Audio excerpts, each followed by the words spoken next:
Afreen Kannan. Sun will rise again, sun will rise again, Afreen Kannan. How many of you know the full form of WWE or WWE in general? Please raise your hands up. Okay, fantastic, which is World Wrestling Entertainment.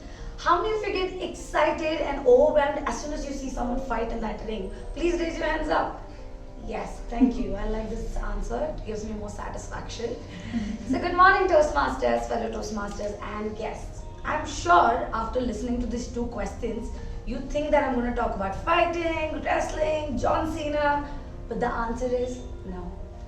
I really wish to see myself punching my sister's face every single time of my life.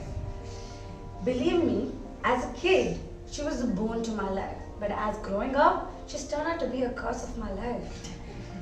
I'm a Cancerian, she is a Virgo, and according to the universe, we were supposed to be the bestest of friends. But I really don't know what went wrong.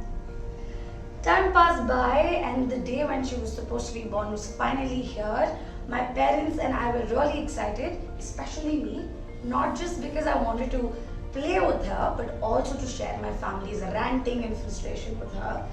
We're standing right near the hospital window and I'm just looking into the ward. I saw a very cute little face of hers a little bit, but my liking towards her just stopped. As soon as all my family members pushed me aside like a garbage bin and went towards her. Whew, I pretty much got over it because it was so much more easier to get over as kids. Don't you all agree with me? Yes. Moving forward, time passed by. She was already 7 years old now, and it felt like a huge amount of weight on my head, like an elder sister, like an elder mother. But still, I went with it. Still, my liking towards her was not ending yet. But time passed by. She was 7 years old. Like I told you, her mischievous side was coming out slowly, one by one, one by one, one by one. She decided to spill a huge bowl of milk in the kitchen, and me being very empathetic towards her, decided to go help her out. In the process of cleaning the mess out, my mom peeks in, and without any hesitation, that girl has the audacity to point the finger at me. That day, I decided I'm going to make her life living hell. And that was my mission for that time. Whew.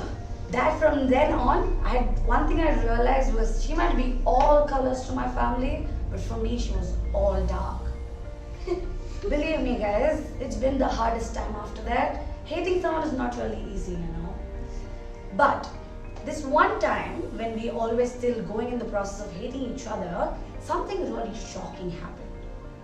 At this point of time, I got a call from my mom through the school telling you got to run to the hospital. I rushed to the hospital and I saw that my mom was just sitting on there.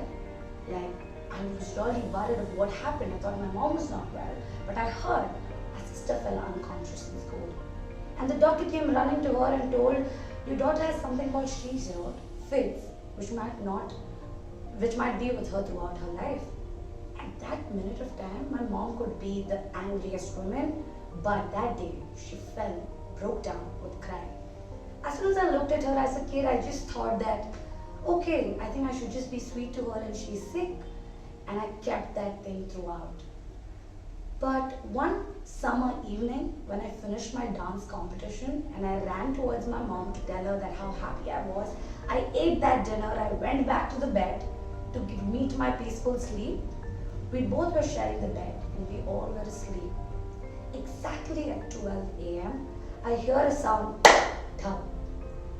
As soon as I heard that, I switched on the lights to see what had happened. After 3 seconds, I realized my sister was falling down. To see that she had saliva coming out of her mouth, she was vibrating, and looking at her, I was in panic. So I ran towards my parents to ask and help me out what is happening. We came back, we started rubbing her palm, giving her a key in her hand so that she gets all okay. Exactly after 8 seconds, she wakes up and she didn't even know what had happened. When I looked at what had happened that day, I broke down. I started crying every time. I put her to sleep that day, and I think that day was the day which I cried to my bed every single second, regretting that I hated her. I prayed to God, I really wish this never happened to anybody else in my life. And I really prayed that she got well soon because that's the only thing I thought I knew I could do. From that then on, I started observing her. So what was happening with her? But one thing I observed about her, hold on tight and fight as hard as you can. As I was observing her, I noticed that she hated wearing these bulk of sweaters. Even in the summer, she did wear those sweaters. She hated putting these cottons in her ear, but still, summer, winter, spring, she kept wearing them all along. She loved desserts, but she had to stop eating because of her sickness. And she did. With which, still, her seizure did not stop. She kept getting these episodes, but still she did not give up. She ate these huge amount of medicines day and night, all the 3 times without missing it. And one fine day, it's been 2 years today, and believe me, she hasn't got an episode till now.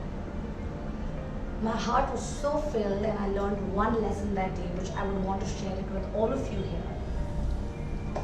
Fight. Fight as hard as you can and never give up. Because there's a fight at every corner of the room today.